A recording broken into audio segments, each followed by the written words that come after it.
Hello students, आज हम reactions of ether की स्टडी कर रहे हैं कि रिएक्शन ऑफ ईथर होती क्या है। तो रिएक्शन ऑफ ईथर में सबसे पहले हम देख रहे हैं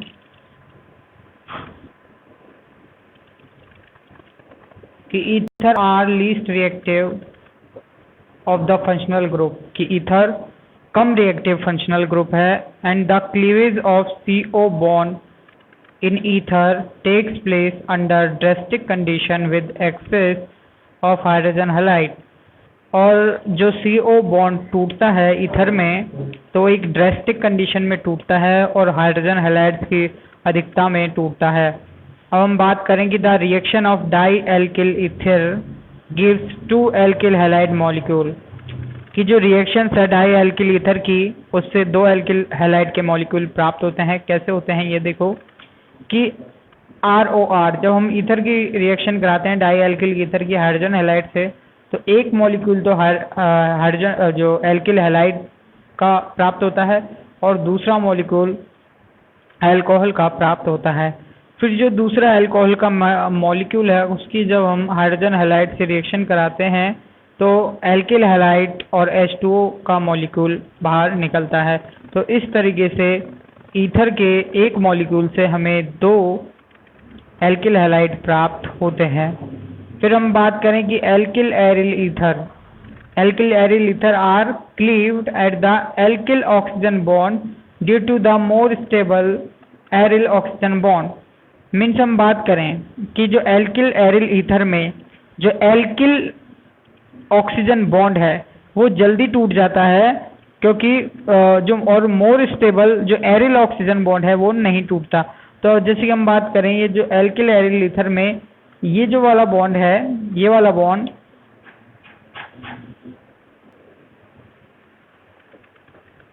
एल्किल और ये हमारा बात करें एरिल और ऑक्सीजन के बीच का और एक एल्किल और ऑक्सीजन के बीच का बॉन्ड। तो हम बात करें जो एरिल और ऑक्सीजन के बीच का बॉन्ड है वो जल्दी नहीं टूटता है, क्योंकि इसमें पार्शियल डबल बॉन्ड के करैक्टर होते हैं। और जबकि एल्किल और ऑक्सीजन के बीच वाला बॉन्ड ये जल्दी टूट जाता है, इसलिए ये फिनॉल का फॉर्मेशन कर लेता है और हमें एक एल्किल हैलाइड का मॉलिक्यूल प्राप्त हो जाता है।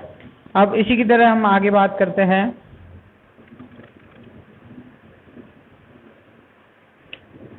आगे देखिए कि ईथर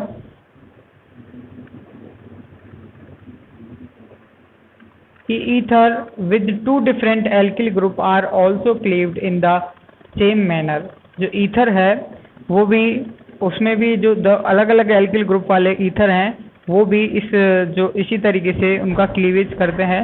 जैसे दो ROR डैश मीन्स एक एल्किल ग्रुप अलग दूसरा एल्किल ग्रुप अलग जब हाइड्रोजन हैलाइड से रिएक्ट करते हैं तो एक एल्किल हैलाइड और एक अल्कोहल का मॉलिक्यूल प्राप्त होता है।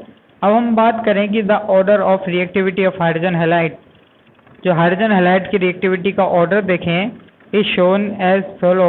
तो वो इस तरीके से होगा जैसे सबसे ज़्यादा रिएक्टिव होगा हाइड्रोजन आयोडाइड, फिर हाइड्रोजन ब्रोमाइड, फिर हाइड्रोजन क्लोराइड। अब फिर आगे जैसे हम बात करते हैं कि the cleavage of ether take place with concentrated HI और HBr at high temperature. Means जो क्लीवेज ऑफ ईथर में जो बॉन्ड टूटते हैं वो कंसनट्रेट HI और HBr की प्रेजेंस में और हाई टेम्परेचर पर टूटते हैं। अब नेक्स्ट हम बात करते हैं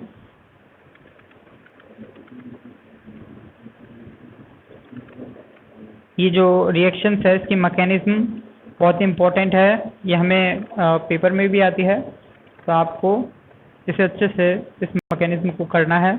तो इस मैकेनिज्म का जो फर्स्ट पार्ट है वो ये है कि The reaction of an ether with concentrate HI start with protonation of ether molecule।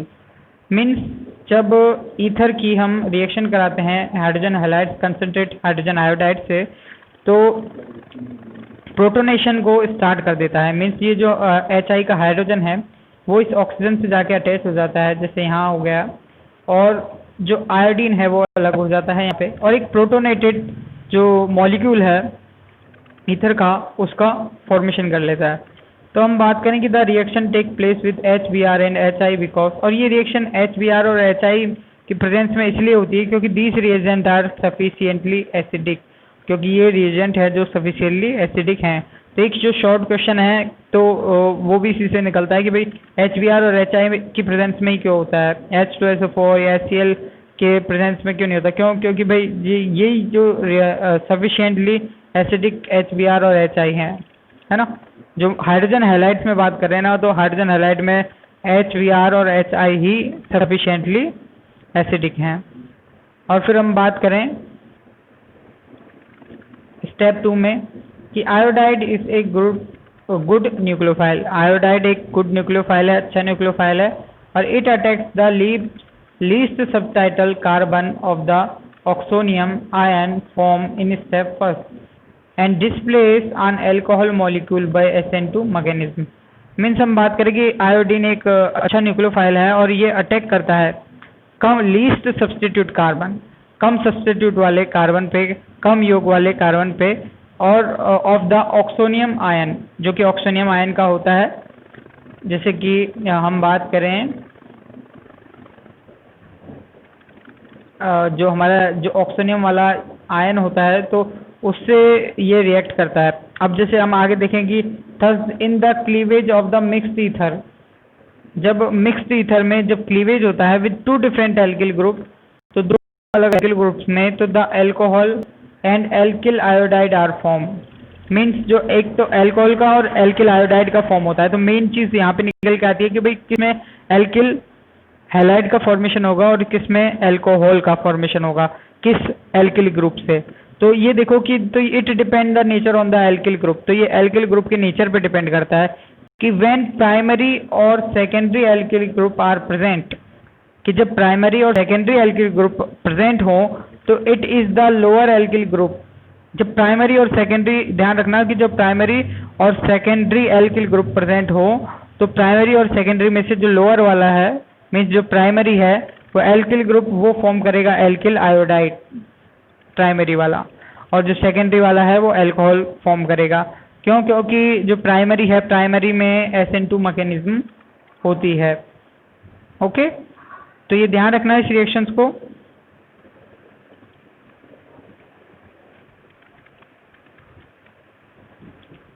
तो SN2 मैकेनिज्म कैसे होती है ये देखो कि जो प्रोटोनेटेड जो हमारा ईथर है, प्रोटोनेटेड ईथर, उसमें आयोडीन मॉलिक्यूल है वो न्यूक्लियोफिलिक अटैक करता है, तो ये बॉन्ड टूटता है और जो हमारा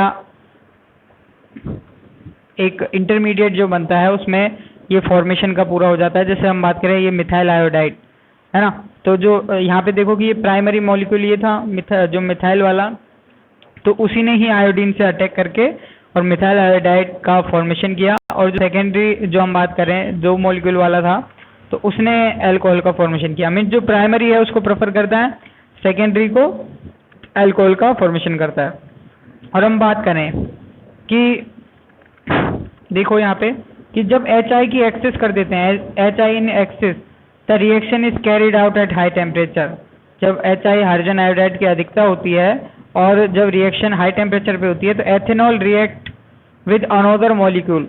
तो एथेनॉल क्या करती है, अनोदर मॉलिक्यूल के साथ रिएक्ट करती है of HI and converted ethyl iodide. और इथाइल जो एथेनॉल है वो भी किसमें, इथाइल आयोडाइड में लास्ट में कन्वर्ट हो जाती है।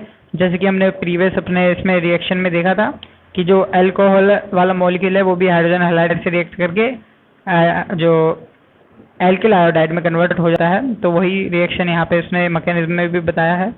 अब स्टेप 3 में उसने ये हमें बताया है कि जो एल्कोहल, ये स्टेप 3 हमें यही बता रहा है कि जैसे एल्कोहल है, जो एथेनॉल था, एथेनॉल हाइड्रोजन आयोडाइड से रिएक्ट करके ये जो हमारा एक जो मॉलिक्यूल जो बनाया है इसने, जो इससे अटैच होकर ऑक्सीजन से, तो H2O के रूप में बाहर निकल जाता है आयोडीन। और फिर जो H2O के रूप में जैसे ये बाहर निकल जाता है तो आयोडीन जब इस पर अटैक करता है, आयोडीन अटैक करके फिर दोबारा से जो एथिल आयोडाइड या आयोडो एथेन का फॉर्मेशन करता है और H पानु का मॉलिक्यूल बाहर निकल जाता है। अब हम देखते हैं हमारी नेक्स्ट स्टेप में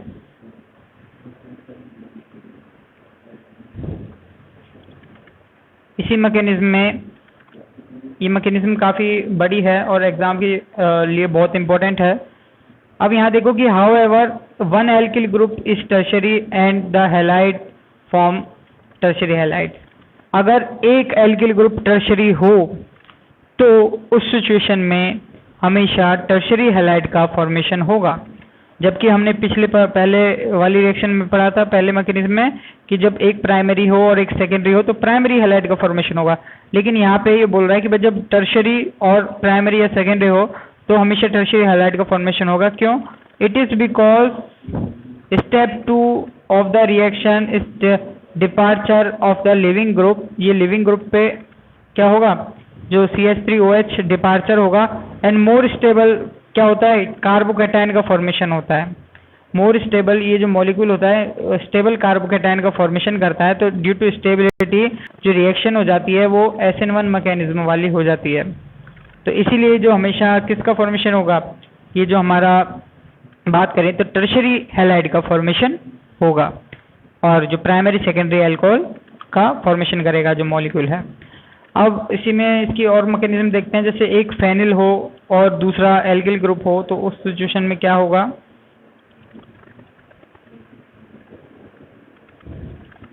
तो जैसे यहाँ देखो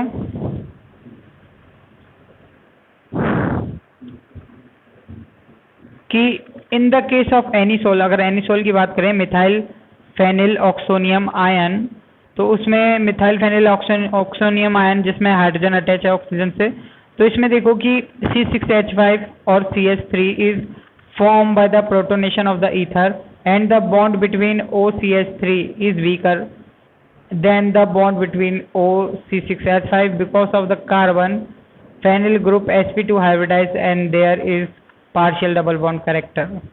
मीन्स हम बात करें कि जब एनिसोल का मॉलिक्यूल जब हम लेते हैं तो एनिसोल में जैसे C6H5 है, C6H5 और ऑक्सीजन के मॉलिक्यूल के बीच का बॉन्ड और एक CH3 और ऑक्सीजन के बीच का बॉन्ड की मैं बात करते हैं तो CH3 और ऑक्सीजन के बीच का बॉन्ड वीक होता है तो इसलिए ये जल्दी टूट जाता है। तो एनिसोल में जो अपना फेनिल वाला फेनिल प्लस O जो ऑक्सीजन का मॉलिक्यूल है तो वो हाइड्रोजन से अटैच होकर तुरंत फिनॉल का फॉर्मेशन कर लेता है और जो प्राइमरी वाला है वो किसका? वो आयोडाइड का एथिल मिथाइल आयोडाइड का फॉर्मेशन कर लेता है।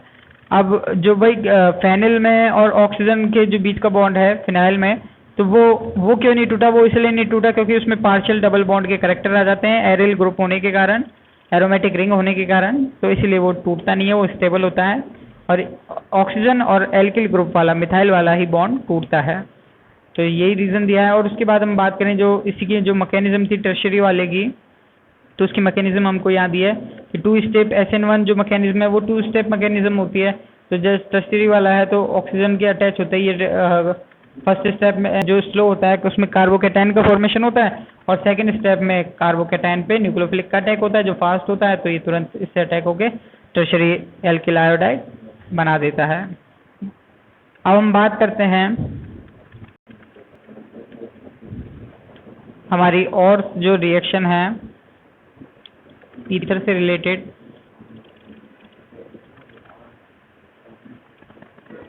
यहाँ देखो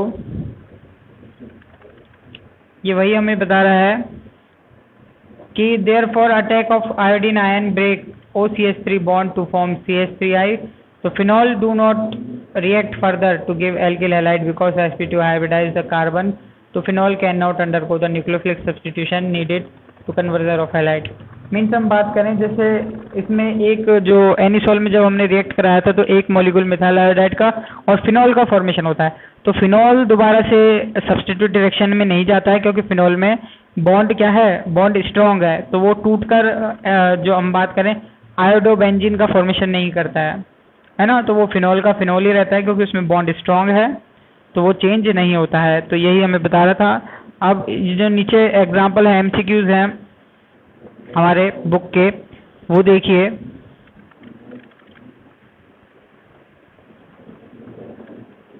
जो बुक के MCQs हैं कि ये जो तीनों मॉलिक्यूल्स हैं इसमें हमें बताना है कि ये किस किस मॉलिक्यूल का फॉर्मेशन करता है। तो जैसे यहाँ देखिए ये जो हमारा आयन है, ये आयन टूट के जैसे हम बात करें तो ये है सेकेंडरी, है ना, इससे दो अब बात करें तो जैसे इससे ये जिस कार्बन से अटैच है वो एक कार्बन से और अटैच है, तो मतलब ये टर्शरी मॉलिक्यूल है, सेकेंडरी मॉलिक्यूल है, ये बड़ा मॉलिक्यूल है और ये प्राइमरी मॉलिक्यूल है। तो प्राइमरी जो सेकेंडरी और प्राइमरी हो तो प्राइमरी ही आयोडाइड एल्किल आयोडाइड का फॉर्मेशन करेगा, जैसे यहाँ कर रहा है, और ये वाला मॉलिक्यूल अल्कोहल का फॉर्मेशन करेगा। और जैसे हम सेकेंड में बात करें तो यहाँ प्राइमरी और यहाँ पे टर्शरी, प्राइमरी और टर्शरी में हमेशा टर्शरी वाला ही एल्किल आयोडाइड का फॉर्मेशन करेगा और प्राइमरी वाला एल्किल जो अल्कोहल है उसका फॉर्मेशन करेगा। और हम बात करें जो हमारे तीसरे वाले कंपाउंड में भाई ये ऑक्सीजन और ये बॉन्ड तो क्या है, इसको टूटना बहुत मुश्किल है, ये बहुत स्ट्रांग बॉन्ड है, बहुत स्ट्रांग बॉन्डिंग होती है, ये जल्दी से नहीं टूटेगा। तो बॉन्ड कहाँ से टूटेगा, बॉन्ड यहाँ से टूटेगा और आयोडीन ग्रुप इस से अटैच होगा। तो ये आयोडो बात करें जो टॉलुइन है उसका फॉर्मेशन होता है और ये यहाँ पे फिनॉल का मॉलिक्यूल का फॉर्मेशन करता है। तो ये एमसीक्यूज थे इस बुक के जो हमें पता होने चाहिए।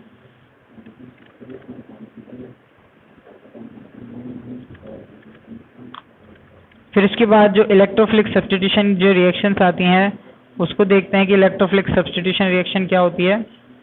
तो यहाँ देखिए इलेक्ट्रोफिलिक सब्स्टिट्यूशन में कि the alkoxy group is ortho para directing and activates the aromatic ring toward electrophilic substitution in the same way in phenol. Means जो एल्कोक्सी जो ग्रुप होता है वो ऑर्थो पैरा हाइड्रोक्सी ग्रुप होता है, ऑर्थो पैरा डायरेक्टिंग ग्रुप होता है और मतलब ऑर्थो पैरा निर्देशित ग्रुप होता है, क्योंकि जैसे ये फिनॉल की तरह ही इसमें रेजोनेटिंग स्ट्रक्चर इसकी मिलती है जैसे फिनॉल में मिलती है, उसी तरीके से मतलब ऑर्थो और पैरा पोजीशन पे इलेक्ट्रॉन डेंसिटी ज़्यादा होती है। फिर इसके बाद हम बात करें जो हैलोजिनेशन की, तो इसमें हैलोजिनेशन किस तरीके से होता है वो देखते हैं।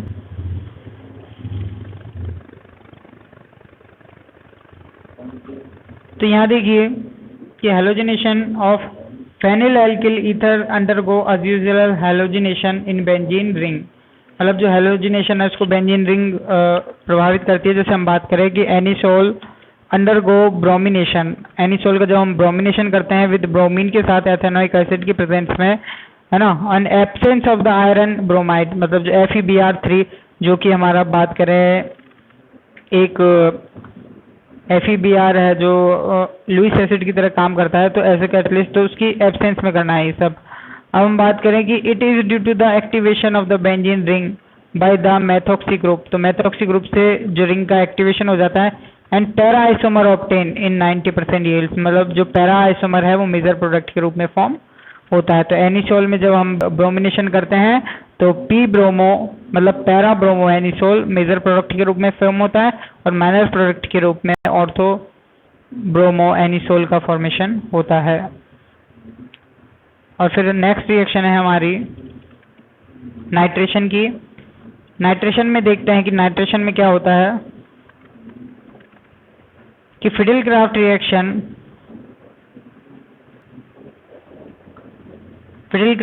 में कि anisole undergoes Friedel Crafts reaction, anisole Friedel Crafts reaction देता है।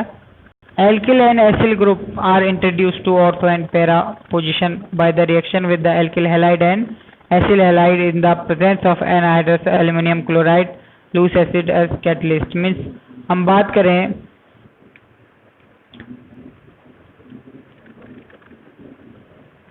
यहाँ देखो कि जो एनिसोल है वो एल्किल क्लोराइड या एसिल क्लोराइड की प्रेजेंस में, है ना, एल्किल क्लोराइड के साथ एल्किल क्लोराइड और एसिल क्लोराइड के साथ एनहाइड्रस AlCl3 की प्रेजेंस में, एनहाइड्रस AlCl3 की प्रेजेंस में ऑर्थो और पैरा डायरेक्टिंग, हम बात करें ऑर्थो और पैरा जो वाले कंपाउंड्स हैं उसका, ऑर्थो पैरा टॉलुइन है उसका फॉर्मेशन करते हैं। जैसे हम बात करें ये 2-मेथॉक्सी टॉलुइन का फॉर्मेशन किया है इसने और यहाँ 4-मेथॉक्सी टॉलुइन का फॉर्मेशन करता है। और जो 4-मेथॉक्सी टॉलुइन है जिसे पैरा मेथॉक्सी टॉलुइन भी कहते हैं, तो ये मेजर कंपाउंड के रूप में फॉर्म होता है। वैसे ही एसिल क्लोराइड में भी सेम कि ये जो कंपाउंड का जो फॉर्मेशन करता है तो उसमें भी पैरा कंपाउंड है वो मेजर कंपाउंड के रूप में फॉर्म करता है, जैसे यहाँ पे हमें दिया हुआ है। तो यहाँ कंपाउंड का नेमिंग देखो, जैसे ये जो हमारा कंपाउंड है 2-मेथॉक्सी एसिटोफिनोन, तो ये जो ऑर्थो कंपाउंड है वो माइनर और पैरा कंपाउंड है 4-मेथॉक्सी एसिटोफिनोन का यहाँ फॉर्मेशन हुआ है। तो ऊपर 2-मेथॉक्सी टॉलुइन का फॉर्मेशन हुआ है किसकी प्रेजेंस में, एल्किल हैलाइड के साथ, और जब हम एसिल क्लोराइड के साथ जब प्रेजेंस करते हैं तो 2-मेथॉक्सी एसिटोफिनोन का फॉर्मेशन होता है। तो ये एसिटोफिनोन और जो टॉलुइन है उसके फॉर्मेशन के मेथड हैं ऊपर के दोनों, तो आप इनको अच्छे से स्टडी कीजिए। तो ये आज का जो हमारा एक मेथड और अभी इसमें बचा है उसको और स्टडी करते हैं हम नाइट्रेशन का। तो जो नाइट्रेशन में हम देखते हैं कि नाइट्रेशन में क्या होता है कि नाइट्रेशन में कि जब NaCl react with mixture of concentrated sulphuric